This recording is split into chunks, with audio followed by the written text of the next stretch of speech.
அருட்பெருஞ்சோதி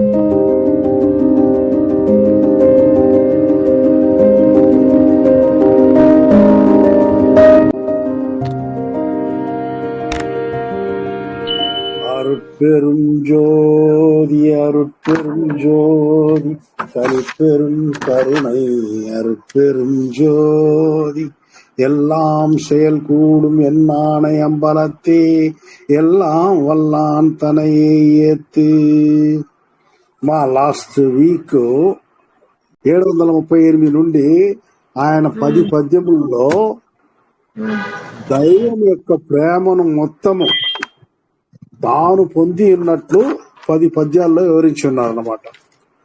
అది ఎలా వచ్చింది ఆయనకంటే, ఈ మాయా ప్రపంచపు ఉనికి మురికి అన్ని తన మనస్సు దేహము ఆత్మ నుండి పూర్తిగా తొలగిపోయి తాను ఆ దేవదేవుని దయతో శుద్ధ ప్రణవ జ్ఞాన దేహము పొంది తనకు దేవుని ద్వారా సంక్రమించిన జ్ఞానమును వరములను అన్ని జీవులపై ప్రసరింపజేసి వారినంతా కాంతి స్వరూప జీవులుగా మార్చి అమరత్వమును వారు కూడా పొందినట్లు చేయు కార్యక్రమము ఆయన మొదలు పెట్టినట్లు ఈ 10 ఈ అన్బే అని వస్తుంది. ప్రేమ ప్రేమ ప్రేమ అని వస్తుంది. దేవుని యొక్క మొత్తం ప్రేమని ఆయన తనకు ఇచ్చినట్లు ఆయన ఈ 10 పద్యాలు పాడుండాడు. ఆ 10 పద్యాల్లో ఫస్ట్ది ఎన్నుళ్ళత్తి எழுந்து ఉయిరెல்லாம் మలర్ందిలో ఎన్నుళ్ళత్తు వంగే ఎందని అనిపి అంటాడు.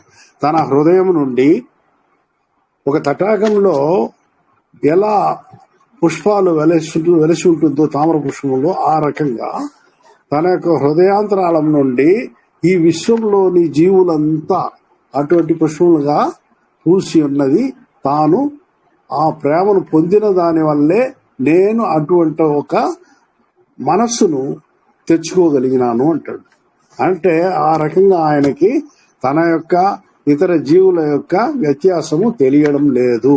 అన్నీ తనదే అనుకుంటున్నాడు. తానే అన్నీగా ఉన్నట్టు ఆయన అంటే దైవ స్వరూపము పొంది ఉన్నాను అన్నట్లు. ఎందుకంటే ఆయన వచ్చి ఆ జ్ఞాన శరీరము అని వచ్చేస్తే ఆ జ్ఞాన శరీరము దానికి దేవుడికే ఆ జ్ఞాన శరీరం ఉండేది. ఆ జ్ఞాన శరీరాన్ని దేవుడు ఈయనకి ఇచ్చాడనమాట. నువ్వు కుమారా, నువ్వు నా పెద్ద కుమారుడివి, నీవే మొదటి కుమారుడివి, నా నుండి ఇటువంటి శరీరాన్ని పొందేదానికి అనేసి ఈ జ్ఞాన శరీరానికి ఆయన ఇచ్చినప్పుడు ఆయనతో పాటు ఆయన యొక్క సిద్ధులు ఆయన యొక్క ప్రేమ అన్నీ కూడా ఆయన ఇచ్చి ఈయన్ని ఇంకా నువ్వు నీ యొక్క కార్యక్రమంలో ఏమి ఇంతకుముందు చెప్పాను కదా, అన్ని జీవులపై ప్రసరింపజేసి వారినంతా కాంతి స్వరూపులుగా మార్చాలి అనే పనిని నువ్వు మొదలుపెట్టు అట్లని చెప్పి ఆ రకంగానే ఈయన కూడా మొదలు పెట్టినట్లు ఈ 10 పద్యాలలో ఆయన ప్రేమతత్వాన్ని చెప్తున్నాడు అనమాట. నా హృదయం నుండి అన్ని జీవులు పుష్పించి నాకు ఆ జీవులకు వ్యత్యాసం లేని విధంగా నా హృదయం నుండి అవి పుష్పించినట్లు నేను వాటికి అన్నిటినీ నేను నా ఈక్వల్ గా నేను దాన్ని చూస్తున్నాను అంటాడు. అది ఫస్ట్ 738లో ఉండే ఇదనమాట. ఇక్కడ నెక్స్ట్ 739 లాస్ట్ వీక్ మనం కంప్లీట్ చేసి వదిలింది అనమాట. పొన్నడి కండు అరుట్పుత్తముదునవే ఎన్నుళ్ళత్తి எழுந்த ఎన్నుడై అన్పే అంటాడు. అంతటా నిండి ఉన్న అరుట్పెరుం జ్యోతి జ్ఞాన ప్రకాశము కృపా జ్ఞానమునకు మాత్రమే అనుభవంలోనికి వస్తుంది. జ్ఞాన ప్రకాశం కృపా అనుభవం లేనిదే, కృపా జ్ఞానము లేనిదే మనము దేవుని యొక్క జ్ఞాన ప్రకాశాన్ని మనము అర్థం చేసుకోలేము. మనం ఎంతసేపు మన మామూలు జీవితంలో ఏం చేస్తున్నాం, మనము దేవుడా నాకు అది కావాలా ఇది కావాలనేసి మనకు మనసులో ఈ మన జీవితం యొక్క కోరికలు కోరుతూ ఉంటాము. అంతవరకే మన జీవితం అనుకుంటున్నాము. మనం ఎవరైనా చింతిస్తున్నామా? మనం ముందు ఏడ ఉన్నాము, మన డేట్ ఆఫ్ బర్త్ ముందు తల్లి గడుపులు 9 నెలలు అంతకుముందు ఏడ ఉన్నాము. అట్లాగే మనము ఇక్కడ ప్రతి ఇంట్లోనూ చావు సహజంగా ఉంది. ఈ మరణం తర్వాత ఎక్కడ పోతున్నాము, ఏం చేస్తున్నాము ఎవరికి తెలియదు. ఎవరు దాని గురించి అనుకోవడం లేదు. ఈ రకంగా జ్ఞాన ప్రకాశము ఆ కృపాజ్ఞానము దానికి ఏమీ తెలుసుకునేదానికి ఆ కృపాజ్ఞానం ఉంటే గాని ఇవన్నీ మనకు బోధపడదు. ఇంద్రియ ఇంద్రియ జ్ఞానం కానీ కరణం మనోజ్ఞానమునకు కానీ మరి ఏ ఇతర జ్ఞానంతో దాన్ని అనుభవం పొందలేము. కృపాజ్ఞానం లేనిదే వీటి వలన మనము ఇటువంటి విషయాలు కూడా ఏమీ తెలుసుకోలేము. ఆ కృపాజ్ఞానం అన్నది పక్వం పొందిన మనిషిలో మాత్రము అతని ఆత్మ అణువున బహిర్గతమై అనుభవపడుతుందట. ఎందుకురా అంటే ఇక్కడ కరెక్ట్ గా డిక్లేర్ చేయలేమన్నమాట. ఆ స్థితి పొంది చెప్పిన వారు ఏమరా అంటే ఒక్క వల్లలారు గారు తప్ప ఇంకెవరు లేరు. కాబట్టి ఆ స్థితి పొందాలి అట్లనేదే ఇక్కడ ఆయన యొక్క ఉవాచ. ఆత్మ అణు చిత్ అణువున ఆ అరుట్ప జ్యోతి పూర్వానుభవం మొత్తం బయల్పడుట అనునది అతి గొప్ప అద్భుతమే. అంటే పెద్ద అరుట్ప జ్యోతి, ఈ అండంలో పెద్ద జ్యోతి, ఈ అన్ని నక్షత్రాలకి, అన్ని గెలాక్సీలకి, అన్ని పాలపుంతలకి హెడ్ గా అంటే ఉత్పత్తి చేసిన అంతటి ఆ శక్తి మొత్తము మన యొక్క చిజ్యోతిలో ఇమిడ్చి దాన్ని ఒక్కొక్క జీవిలోనూ ఒక్కొక్క వస్తువులోనూ దాన్ని లోపల పెట్టి ఉన్నాడు అంటే అది ఎంత మహా అద్భుతమైన కార్యం. అది అంత ఈజీ కాదు అది మనం చెప్పుకునేదని. ఎట్లా అంటే టోటల్ ఈ అండమంతా ఎంత పెద్దది, అంత అండంలోని ఆ ప్రకాశాన్ని, ఆ దీన్ని, ఆ శక్తిని అన్నిటినీ, ఆ కృపని అన్నిటినీ మనలో ఇమిడ్చున్నాడు. మనలో ఇమిడ్చి చిత్శక్తి ద్వారా. అంటే అంత పెద్దదాన్ని అంత చిన్నది ఇది ఎలా సాధ్యమో చాలా మంది చెప్తా ఉంటారు. సాధారణంగా ఎంత పెద్ద మర్రి వృక్షము ఎంత చిన్న గింజల్లో ఉంటుంది, ఆ రకంగా ఆయన చేసి పెట్టినాడు అనమాట. ఆత్మ అణువులో ఉన్న ఆ అరుట్ప జ్యోతి శుద్ధమైనది. అది అపరంజి బంగారము, అందులో ఎట్టి మిశ్రమము లేదు. ఆ దైవమును ఇట్టి అపరంజికి పోల్చుదురు. ఈ దైవం యొక్క పూర్తి కృపతో నిండు జీవమును జీవించుటే ఉత్తమము. సత్విచారంలో మనము తెలుసుకోను లేదా పొందు అనుభవం ఏదేనినా ఆ అరుట్ప జ్యోతి లోపలి కృపాజ్యోతిగా అనగా ఆత్మగా, ప్రాణముగా, శక్తిగా ఉంటూ బాహ్యమున పల్వేరు రూపములతో అలరాల్చున్నది. ఒక్కొక్క జీవిలో ఇప్పుడు మనిషిగా మనం ఉన్నాము. మనలో ఎలా ఉంది? అది ఆత్మగా ఉంది, ప్రాణంగా ఉంది, మనము శక్తిగాను ఉంది అన్నమాట. అట్లాగే ఆ అరుట్ప జ్యోతి పలు రూపంలో పలు జీవులుగా పలు దీంట్లోనూ ఇతరులతో పోల్చుకుంటే టోటల్ గా ఈ పాపులేషన్ లో ఈ రకంగా అంతా బాహ్యంలో ఉన్నది. లోపల ఉండేది ఇట్లా, బాహ్యంలో ఉండేది ఈ రకంగా అది అలరారుచున్నది అను సత్యమును అనుభవపూర్వకంగా గ్రహించవలేను. ఈ అనుభవపూర్వకము అనేది ఏమిరా అంటే మనం ఆ స్టేజ్కి పోతే తప్ప రాదు. ఇప్పుడు కూడా ఇక్కడ చెప్పుండది కాబట్టి నేను చెప్తున్నా, మీరు వింటున్నారు. కానీ అది ఎలా శక్తిగా లోపల ఉంది, అది ఎలా ఆత్మ లోపల ఎక్కడ ఉన్నది, ఆ ఆత్మ నుండి ప్రాణం ఏ రకంగా మనలో చైతన్యంగా ఉన్నది, ఇవన్నీ తెలుసుకోవాలంటే ఆ అనుభవం మనకు కలగాలి. ఆ అనుభవాన్ని కలుగు చేసుకునేదానికే మనం ఇప్పుడు ఈ అగవల నుండి మనము ఏదైనా పొందగలమా అంటే దీనిలో చూస్తున్నాం. మనం ఎంత దీనిలో ఎంత మనము మమేకమవుతాము అంటే దాన్ని రసాన్ని పీల్చగలము, అప్పటికి మనకు ఈజీగా అదే అర్థమవుతుంది అనమాట. ఊరికి పై చదువులే చదువుతున్నాం, మనకు దాని అర్థం తెలియదు మాక్సిమం. అది ఏంటంటే అనుభవపూర్వకంగా కూడా కొంచెం తపోజ్ఞానం కూడా కావాలి. దానికి దైవం యొక్క అనుగ్రహం ముఖ్యంగా కావాలి. దైవానుగ్రహం ఎలా పొందాలా, జీవకారుణ్యం అనేది సపరేట్ సబ్జెక్ట్ గా చెప్తున్నారు అనమాట. ఈ రకంగా పై విషయమును మన పెద్దలు జ్ఞానంతో కాక తెలివితో కొందరు తెలుసుకుని ఉండినా కూడా వారు విజయవంతంగా దానిని ఆ అనుభవం పొంది ఉండలేదు.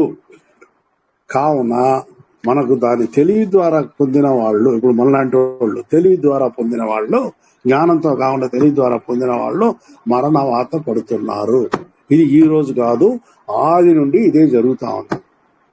కాబట్టే దాన్ని బ్రేక్ వేయాలా, దానికి మనిషిని నిత్య జీవుడిగా బ్రతికింపజేయాలనేసి దేవుడి యొక్క ఉవాచ. అందువల్లే ఆయన వల్లలారిని పంపించారు. ఈ రకంగా మీ యొక్క దేహాన్ని శుద్ధ దేహము, ప్రణవ దేహము, జ్ఞాన దేహముగా మార్చుకొని ఎప్పుడు ఎన్ని యుగములైనా, ఎన్ని ఏదో చెప్తారు కదా, యుగాలు పలు యుగాలు మహాయుగాలైనా, మన్వంతరములైనా మనము ఎప్పుడూ ఉండొచ్చు అన్నమాట, చిరంజీవిగా ఉండేది. ఆ విషయాన్ని ఆయన బోధించి, దేవుడు ఈయనకు బోధించి, ఈయన ఆ రకంగా నడుచుకుని దాన్ని ఆయన పొంది ఉన్నారు. కాబట్టి ఆయన పొందిన అనుభవాన్ని మనకు ఇక్కడ అగవల ద్వారా ఇచ్చున్నారు. ఇప్పటి సన్మార్గంలో సదరు అరుట్వ జ్యోతి అనుభవంతో ఆ జ్ఞానమును పొంది మరణము జయించి ప్రేమ సాధనతో అమరులుగా జీవించుటకు వల్లలార్ ద్వారా నాంది పలికింప చేసి ఉన్నాడు ఆ దేవదేవుడు. ఈ విషయాన్ని ఈ పద్యంలో లాస్ట్ వీక్ ముగింపు పద్యంలో చెప్పి ఉన్నారు. నెక్స్ట్ 740. తన్నయే ఎనకు తందరుల్ ఒళియాల్ ఎన్నై వేదిత ఎందని అనిపి అంటాడు. అంటే ఇక్కడ ఆ ప్రేమ అనేది దేవుని స్వరూపం, దేవుడే ఈ ప్రేమ. ఆ ప్రేమ ఏం చేస్తుంది అంటే, అందరూ వచ్చి మనకు ఇంతవరకు మోక్ష సాధన ఏం చెప్పున్నారంటే, మనం దేంట్లో నుండి వచ్చామో దాంట్లో పోయి కలిసిపోవాలన్నారు. అట్లా కాదు, ఆ దేవుడే వల్లలారులో కలిశాడంట. దేవుడే వల్లలారులో కలిసిన దానివల్ల ఈయన ఉనికి లేకుండా పోయే పరిస్థితి లేదు. ఈయన తన యొక్క ఉనికిని ఆ రకంగా దేవుణ్ణి తనలో కలుపుకొని, ఈయన దేవుడి నానురైక్యం వార్త ఎల్లాం నాయకంత వార్త అంటే నేను ఏ మాటలు మాట్లాడుతున్నానో అవన్నీ నా నోటి నుండి, నా ద్వారా, నా సొంతంగా మాట్లాడిన మాటలు కాదు, ఇవన్నీ దేవుడు నాలో నుండి పలికించినవే అని ఆయన చెప్తున్నాడు అనమాట. మీరు దీన్ని జ్ఞానసరిగే పద్యంలో తీసుకుంటే తెలుస్తుంది అనమాట.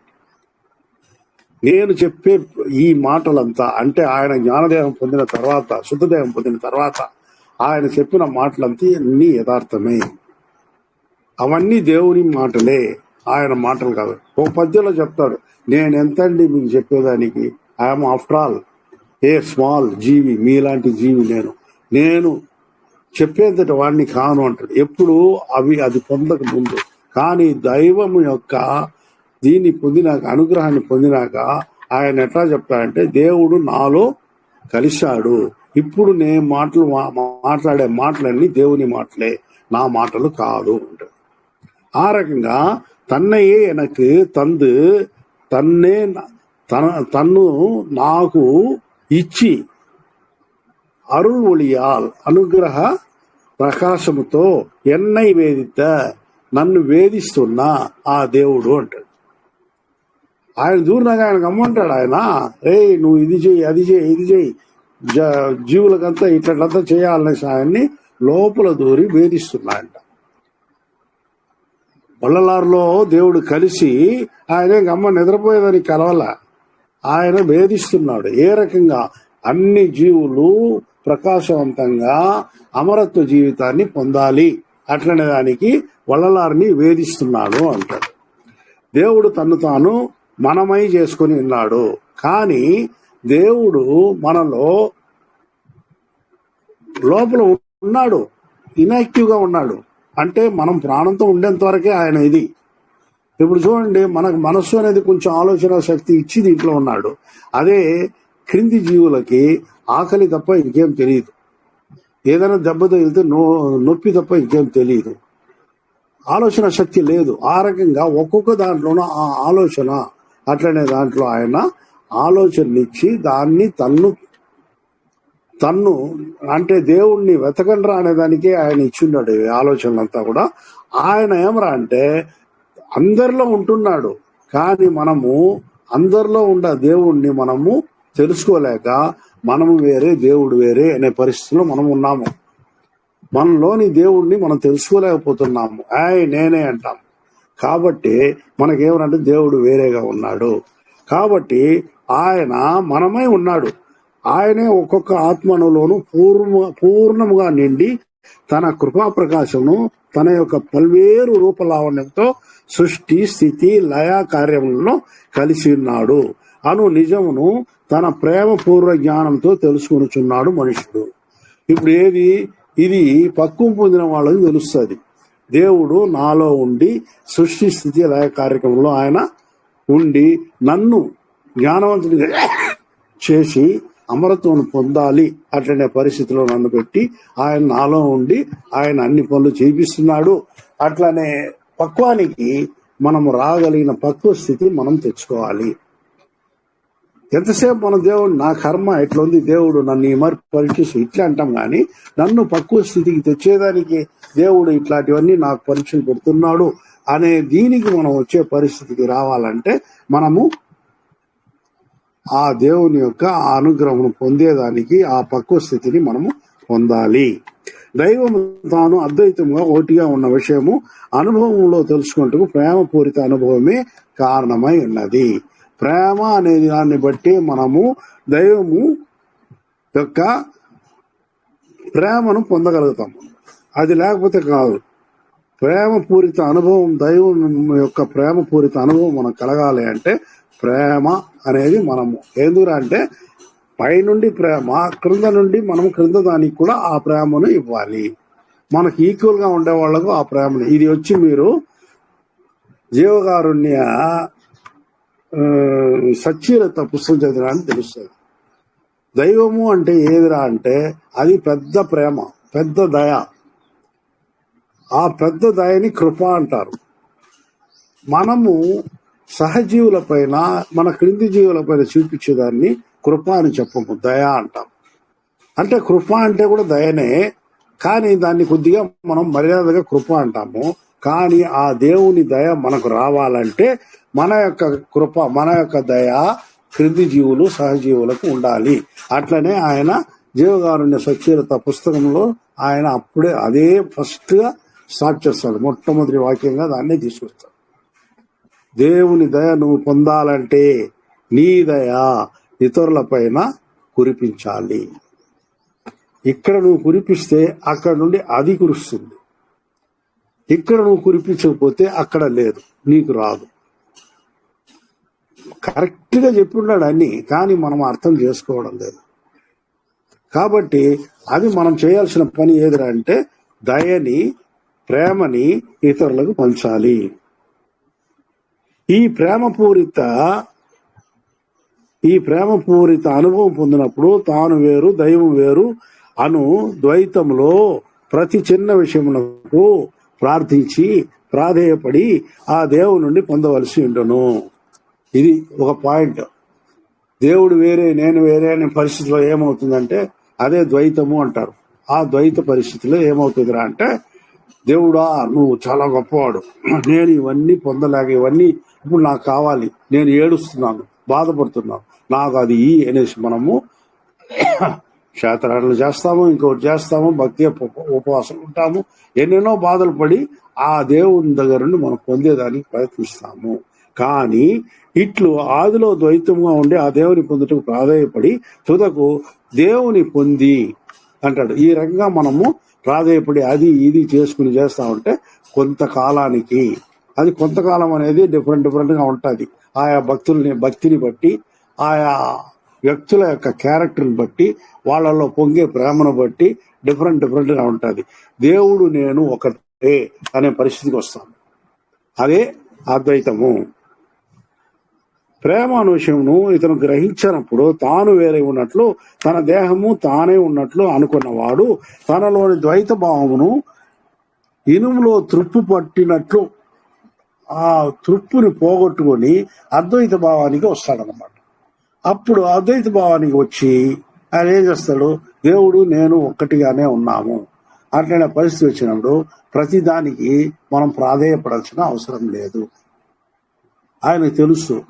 ఆ లెవెల్కి మనం వచ్చేస్తాము. నాకు ఏమి ఇవ్వాలని దేవుడికి తెలుసు, నేనేమి అడగాల్సిన అవసరం లేదు. ఆయన్ని స్తుతిస్తూ ఉంటాం,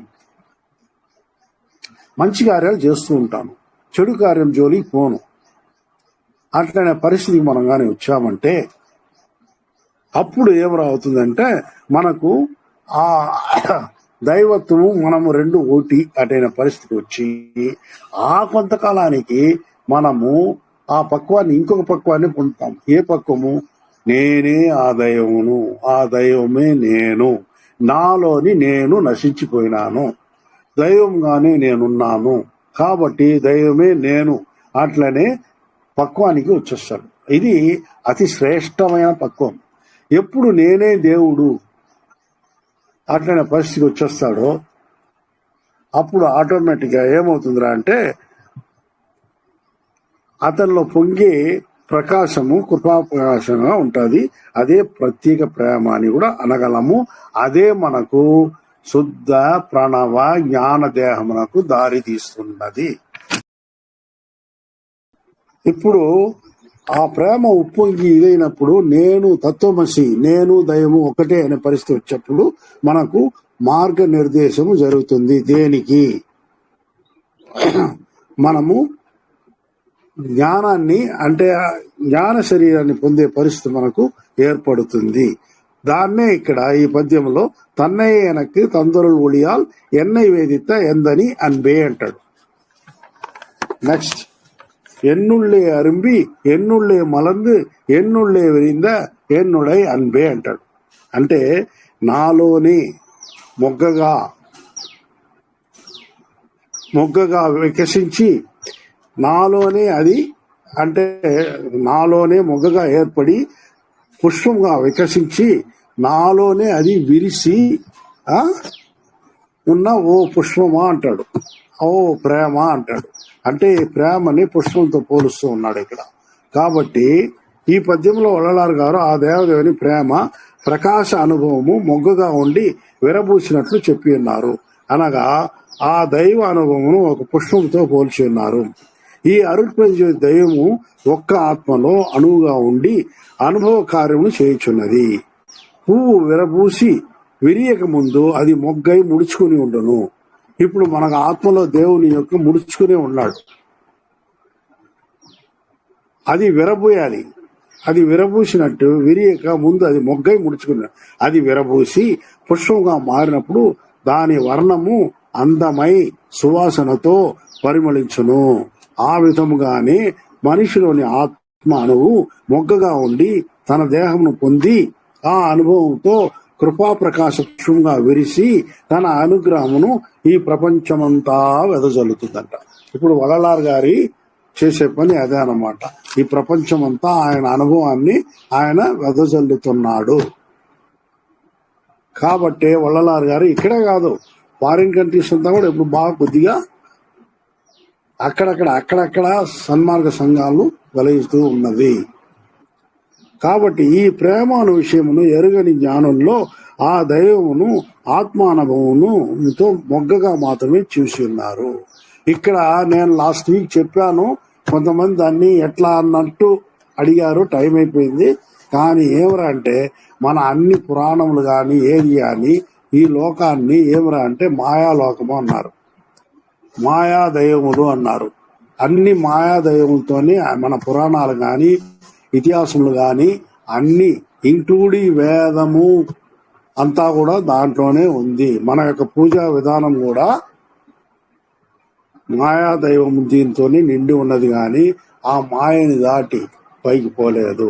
కారణం ఎవరంటే ఇవన్నీ ఇంద్రియ మరియు కరణములతో మాత్రమే చూసిన దేవుడు. అంటే దగ్గరికి పోయి చూడలేదు, దూరం నుండే చూసిన ఈ దేవుణ్ణి మాయాదైవము ఈ ప్రపంచము, మాయా ప్రపంచం ఇది. అన్ని ఏమరా అంటే మాయా, మహామాయ, విష్ణు మాయతో కప్పబడి ఉంది. అట్లనేది మనకు అక్కడక్కడ పురాణముల్లో వివరించి ఉన్నారు. దానినే మనము ఫుల్గా నమ్మి అదే ఫైనల్ దైవము అట్లని కూడా అనుకుంటున్నాము. కాబట్టి నేను అగవల్లో 150వ లైన్ కూడా మీకు చెప్పా. 150వ లైన్లో ఏముంది? ముందూరం ఐந்தொழில் మూర్తిகள் పలర్க்கும் ఐந்தொழில் అளிக்கும் అరుட்பெருஞ்சோதி అంటాడు. ఇప్పుడు ఈ పుట్టుట అంటే సృష్టి స్థితి లయలు ఎప్పటి నుండో వస్తా ఉంది.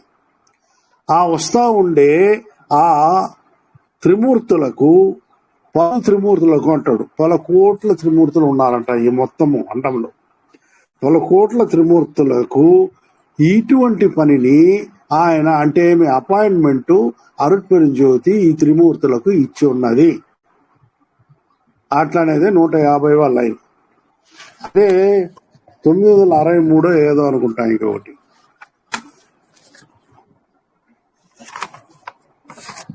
ఇంకో లైన్ వచ్చి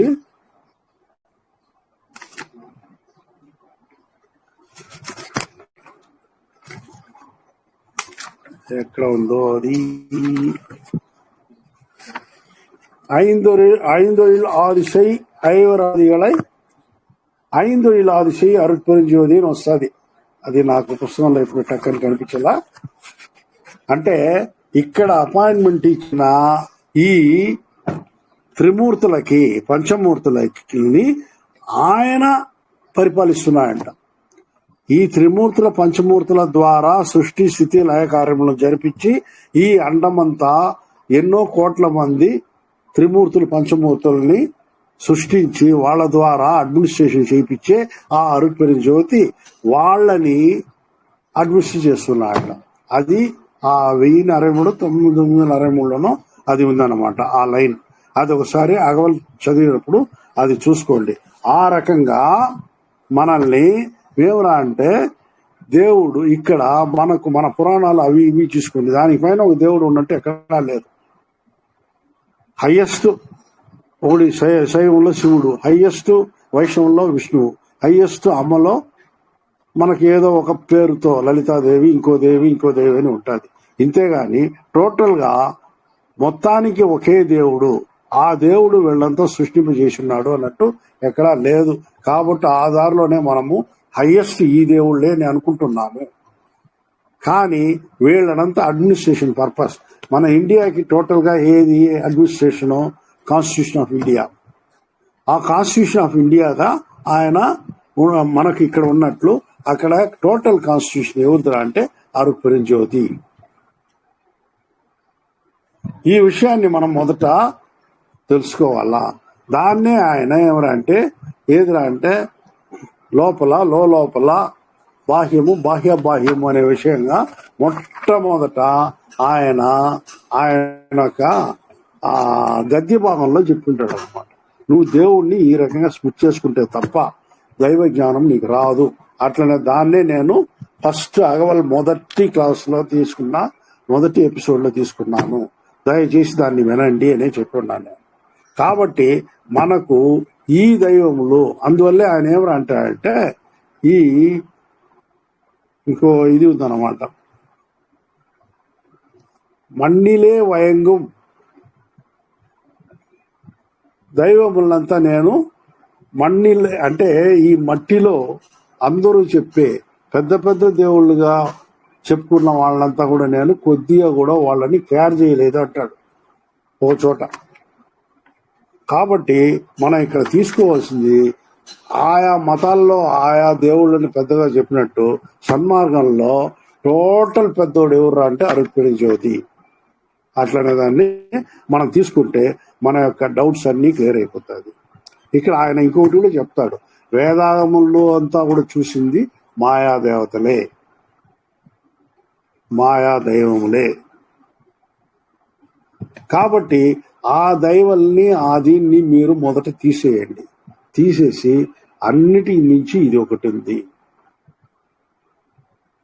అట్లనే దీన్ని మనం తెచ్చుకున్నామంటే అప్పుడు మనకు ఈజీగా ఈ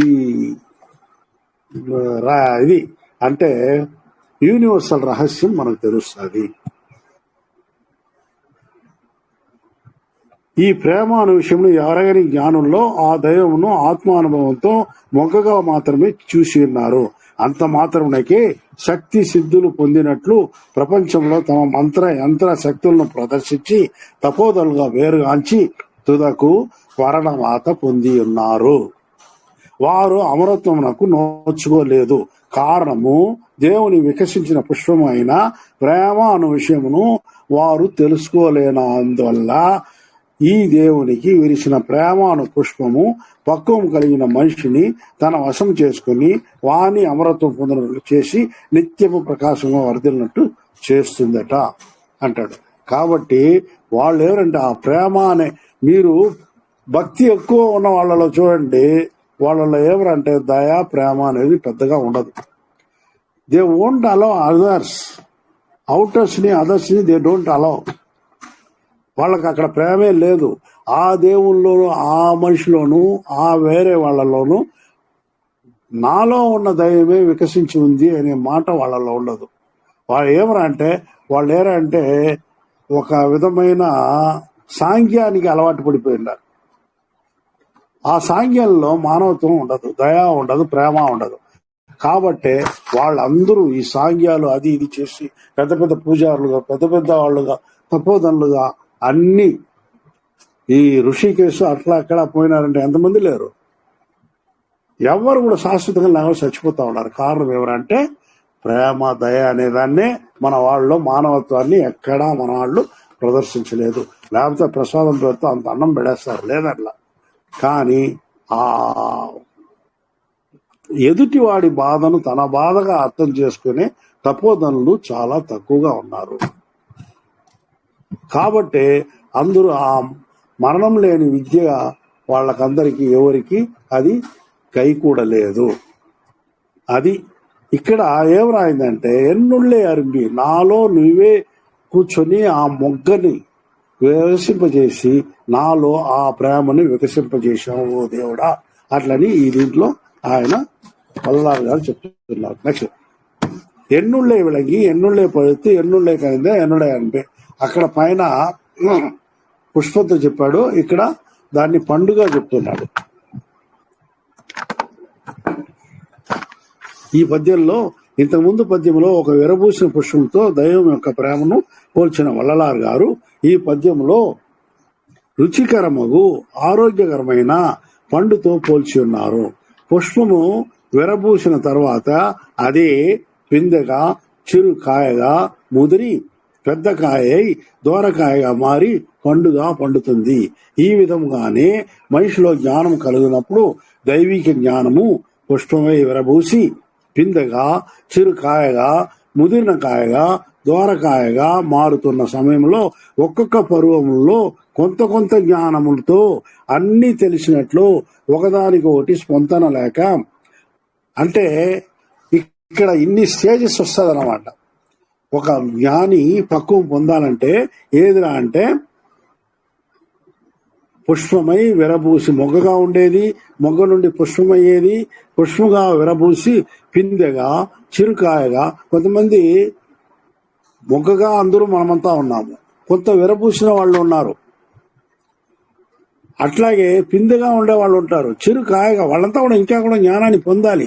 కానీ వాళ్ళ యాక్షన్ ఎట్లా ఉంటుందంటే వాళ్లే దైవంగా ఉన్నట్టు ఉంటుంది, దైవంగా వాళ్లే మారిపోయినట్టే ఉంటుంది. నేను ఆశీర్వాదం చేస్తా. ఏ గురువు గారి మఠాధిపతులు వేరే వాళ్ళు కూడా చూడండి అంటే నమస్కారానికి ప్రతి నమస్కారం పెట్టరు, తాను హై లెవెల్ అటెండ్ దీంట్లో వాళ్ళు ఆశీర్వాదం చేస్తారు అంతవరకు. కానీ వాళ్ళు ఫైన్ డే ఏమవుతారంటే వాళ్ళు కూడా చచ్చిపోతారు. దాన్ని మనం వేరేగా చెప్తాము, మోక్షం పొందినారు, అది వైకుంఠ పదవి పొందిన కైలాస అని పోయినారు ఇట్లా చెప్తాము. కానీ వారు కూడా వాళ్ళ దేహాన్ని వదిలేస్తారు. ఎప్పుడు ఎవరు దేహాన్ని వదులుతారో వాళ్ళంతా వరం ఇచ్చే దానికి వీలు లేదు. లోపల నాలోని దేవుడు నిన్ను మొక్కుతున్నాడు చేతులెత్తి. నీలోని దేవుడు నువ్వు ఏం చేయాలా? నీలో కూడా దేవుడు ఉన్నాడు కదా, నాకు తిరిగి మొక్కాలి. కానీ ఏమి, నేను నీకు ఆశీర్వాదం చేస్తాను, నేను మొక్కను అంటే ఏ హై లెవెల్. వాళ్ళంతా ఏమనంటే పిందెలుగా, చిరుకాయగా, ముదిరిన కాయగా, దోరకాయగా ఉంటా ఉంటారు. పండుగ ముదిరిన వాడికి ఆ హక్కు ఉంది. మారుతున్న సమయం ఒక్కొక్క పర్వంలో కొంత కొంత కొంత జ్ఞానములో అన్నీ తెలిసినట్లు ఒకదానికి ఒకటి పొంతం లేక అన్ని సత్యభాషణమైనట్లు దేవుని ఉనికిని, దేవుని అనుభవమును అరకొర అనుభవ జ్ఞానములతో చెప్పి వ్రాసి ఉంచి ఉన్నారు. ఇప్పుడు మనకు అన్ని రకాల శాస్త్రాలు కూడా అంతే. కానీ మనం ఏమరా అంటే అదే ఫైనల్ అని అనుకుంటున్నాం. కాబట్టి దాన్ని రాసినోడు పోయినాడు, దాన్ని చదివిన వాళ్ళు, దానికి అర్థాలు చెప్పుకుంటా ఉండేవాళ్ళు పోయినారు, అందరూ పోతున్నారు. దీనికి ఏమైతే దాని విషయం ఏమి ఎవరైనా ఆలోచించినామా? లేదు. పుట్టేది గిట్టేదానికే అంటన్నట్టు ఒక దీనికి భాషణ. ఈవెన్ పుట్టిన జీవి గిట్టగా మానదు భగవద్గీతలో చెప్పేసినాడు అంటూ. ఈ రకంగా మనమే కల్పించుకుని అన్ని చేసుకుని నిజమైన అర్థాన్ని, నిజమైన దేవుణ్ణి మనం తెలుసుకోలేకపోతున్నాము. ఇక్కడ ఒకదాని ఒకటి పొంతం లేక ఏమనంటే పిందిగా ఉన్నవాడు చెప్పిన భావం వేరేగా ఉంటుంది, అదే దూరకాయగా చెప్పిన వాడి భావన వేరేగా ఉంటుంది. దానికి దీని వ్యత్యాసం ఉంటుంది, దాన్ని అర్థం చేసుకోలేము. ఆయన ఒక మహానుభావుడు, ఈయన ఒక మహానుభావుడు. ఈ మహానుభావులు అంతా నా ఆశీర్వాదం చేసినారు, నేను హైలోకి పోతాను మనం అనుకుంటాను. కాబట్టి ఈ రకంగా వాళ్ళు రాసిస్తున్నారు. అవి అన్నీ దేవుని పండ్లు కావు. అకాలంలో పండి గాలికి పడిపోవు పిందెలు, ముదిరిని అరకొర పండ్లు కాయలు అని చెప్పవచ్చును అంటాడు. అవి నిండుగా పండిన అనుభవ జ్ఞానము కలిగినవి కావు, కానీ అంతలోనే వాటికి అతి ముఖ్యమైన ప్రాముఖ్యతను కలుగచేసి దైవ అనుభవం కొద్దిగా కూడా సంబంధం లేని పూజా విశేషములతో ఈ సంఘమును చీల్చి ఎక్కువ క్షోభ పెట్టి ఉన్నారు. ఎంత క్లీన్ గా చెప్తా ఉన్నారు. మొత్తం మీద వాళ్ళకంతా కూడా ఆ దేవుడి ఆశీర్వాదం లేకపోయినా కూడా సంఘంలో వాళ్ళ ద గ్రేటెస్ట్ పర్సన్స్, వాళ్ళు రేపే దేవుళ్ళు అయిపోయేటట్టు మనము వాళ్ళని కొలుస్తున్నాము. ఇంటికి పిలిచి మనం అన్నం పెట్టి వాళ్ళకు పాదాభిషేకం చేయాలంటే 25,000 50,000. మేము యజ్ఞం చేస్తున్నామంటే నిన్ను ముందు కూర్చోబెట్టాలంటే 10,000 5,000 అంటే మనం చేస్తున్నాం ఆ పని. కానీ అన్ని పండ్లు కావు. మనం ఎంత మూఢంగా ఉన్నాము అనేదాన్ని కొద్దిగా ఆలోచించాలి. మనల్ని దేవుడు ఇన్ని జన్మలు ఇచ్చి మనకు కొద్దిగా జ్ఞానం కలిగజేసి దేనికి తీసిపోతున్నాడు? మరణం లేని జీవితం నీ కలగాలనే దానికి మనల్ని తీసిపోతా ఉంటే ఈ విషయాన్ని టచ్ చేయరండి. నువ్వు యజ్ఞం చేయి, అది చేయి, లేకపోతే ఇది చేయి అది చేయి, నువ్వు అభిషేకం చేయి, అట్లా చేయి ఇట్లా చేయి అట్లనే దీన్ని చెప్పేవాళ్లే కానీ లోపల ఉండే విషయాన్ని ఎవరైనా చెప్తున్నారా? ఈ రకంగా మీరు ఉండండి అని చెప్తున్నారా? లేదు. ఎంతసేపు నువ్వు లేకపోతే కూర్చొని తపస్సు చేయి, ధ్యానం చేయి అటని ఒక మాట చెప్పగలరు, అంతవరకే. కాబట్టి వాటికి అతి ముఖ్యమైన ప్రాముఖ్యతను కలిగజేసి దైవ అనుభవమునకు కొద్దిగా కూడా సంబంధం లేని పూజా విశేషములతో ఈ సంఘమును చీల్చి ఎక్కువ క్షోభ పెట్టి ఉన్నారు. ఇప్పుడు ఇవన్నీ చూశాడు ఆ దేవదేవుడు. చూసి ఏం చేశాడు? దేవదేవుడే మంచి పరిష్కారానికి పూనుకొని వల్లలార్ ద్వారా సన్మార్గమును జీవకారుణ్య సూత్రంతో ఈ ప్రపంచ పునర్నిర్మాణం కొరకు ఈ పండును ఇంద్రియ మనోకరణలతో జీవశక్తితో ఆత్మ అనుభవంతో వెలయిచు మధ్యలో రాలిపోకుండా ఈ ప్రపంచ జీవులకంతా ఎనలేని సంతోష జీవితం ఇచ్చుటకు పూనుకొని ఉన్నట్లు సంఘటనలు ప్రారంభమై ఉన్నాయి. ఈ సంఘటనలోనే మనం ఏంటంటే మొదట అందరూ సన్మార్గంలో ఉండేవాళ్ళు జీవకారుణ్యంతో మెలిగి మన పూర్ణ ఆయుష్ 100-120 ఏళ్ళు అంటున్నారు కదా, ఆ 20 ఏళ్ళు చూసినా 100 ఏళ్ళు మనం బ్రతికేటట్టు మనము చేసుకునవచ్చును. సన్మార్గంలో ఇది గ్యారంటీ. ఆ లోపల చిన్న చిన్న దీంతో మనకు రోగంలో ఇవి లేకుండా మనం జీవించేటట్టు చేసుకునవచ్చును. దానికి ఆయన పద్ధతులు, ఆహార పద్ధతులు ఇటువంటి పాటిస్తూ ఉంటే చాలు. ఆహారం, నిద్ర, మైథునము ఇటువంటి పాలిస్తూ మనకేమరంటే అరిషడ్ వర్గాల్ని పూర్తిగా మాఫ్ చేసుకునేదానికి ట్రై చేస్తూ ఉండాలి. ఇది చేస్తూ ఉంటే 100 ఏళ్ళు బతికే ఛాన్స్ ఉంది. మనకు ఇవన్నీ ఏమరా అంటే మన ఆయుష్ని తగ్గింపజేసేదానికి కారణం ఏదరా అంటే మనం వచ్చి అరిషడ్ వర్గాల్లో మోహము, కామము, తర్వాత అసూయ ఇటువంటివంతా మనము కొద్దిగా కూడా తగ్గించుకోలేకపోయేదాని వల్లనే మనము ఈ రకంగా ఉన్నాము. ఆయన చెప్పిన దారిలో పోతే మొదట అట్లీస్ట్ మన ఆయుష్ 100 ఏళ్ళు అనుకో, 100 ఏళ్ళు బ్రతికే పరిస్థితి. అది ఎట్లా మామూలుగా 3వ కాలతో నడుచుకుంటూ పోయేది కాదు. ఇది చేసుకుని బాగా హాయిగా మన పనులు మనమే చేసుకుని పోయేటట్టు 100 ఏళ్ళు మనము ఈజీగా సన్మార్గం ఉంటే బ్రతకగలము. ఆ రకంగా ఇప్పుడు ట్రయల్స్ ప్రారంభమైనాయి. ఉన్న వాళ్ళు ఉన్నారు. ఇప్పుడు 90లో ఉండే వాళ్ళంతా కూడా ఉన్నారు. హాయిగా వాళ్ళ పనులు వాళ్ళు చేసుకుంటూ ఒకరిద్దరు ఈ రకంగా, ఇంకా రాను రాను ఎక్కువ అవుతారు వాళ్ళు. ఏమంటే నిజమైన దేవుణ్ణి గ్రహించండి, ప్రేమ వాత్సల్యంతో ఉండండి, జీవించండి, కోపాన్ని విడనాడండి. ఇటువంటివన్నీ మనం కానీ చేసినామంటే వీలైనంత వరకు ఇతరుల బాధలు పంచుకోండి.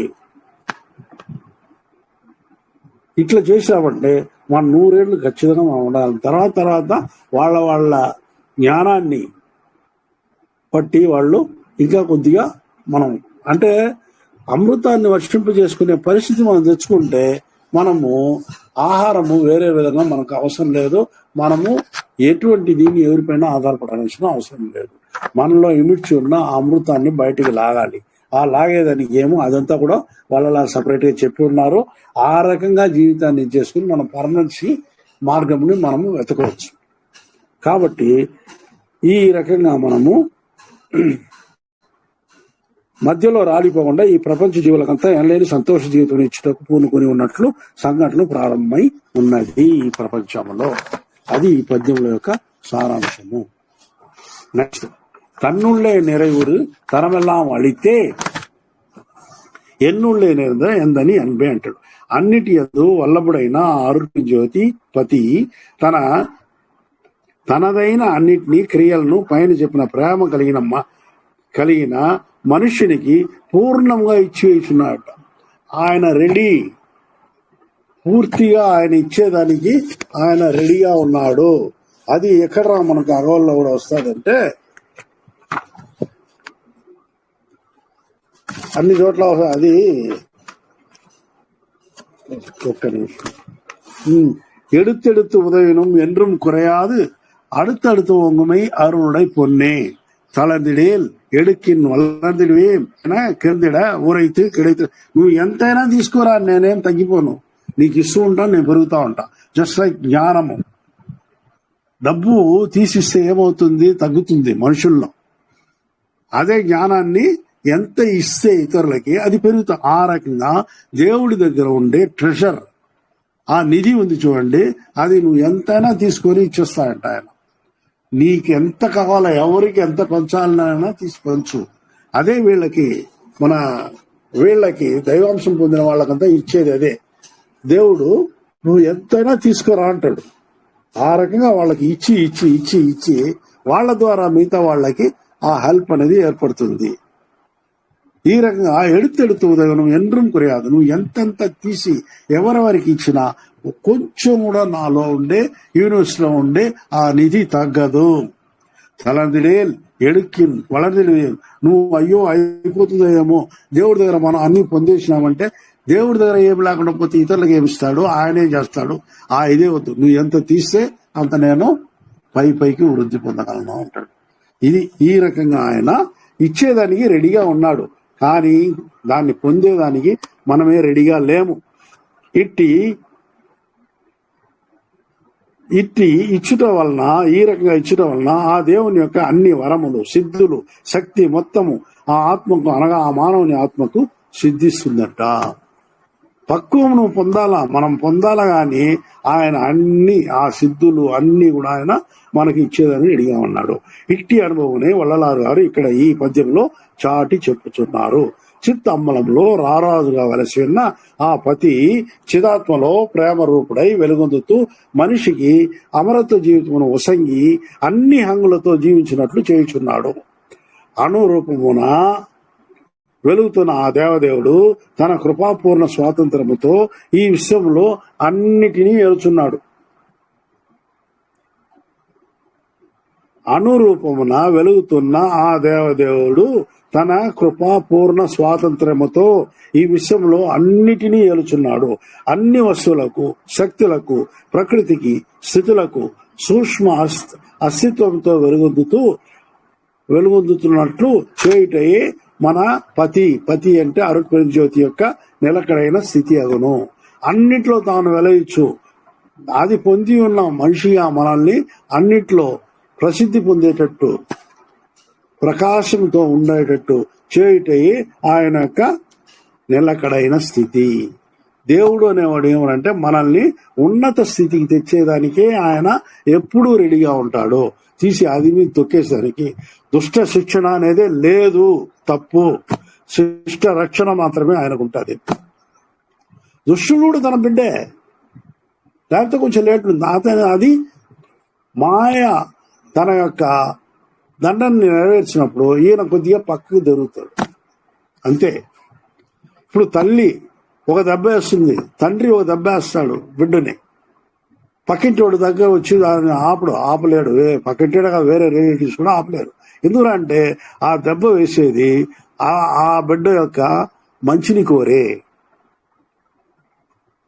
ఇక్కడ ఏమరంటే మనకి ఎలా చెప్పుకుంటారంటే దుష్ట శిక్షణకే అవతారం ఎత్తాడు. అంటే దేవుడు ఎప్పుడు అంటే తల్లి తండ్రి తన బిడ్డ తప్పులు చేస్తే చంపేస్తారా? చంపదు. దేవుడు ఎప్పుడు చంపడు. వాడిని పక్కువ పరిచేదానికి వాడికి కావాల్సిన కొన్ని మనకు కూడా టెస్టులు, వాడికి లేకపోతే కొద్దిగా కొంచెం వాడు ఇంకా ఎక్కువ బాధపడేటట్టు చేసి వాడిని ఆ పక్వానికి తీసుకొస్తారు.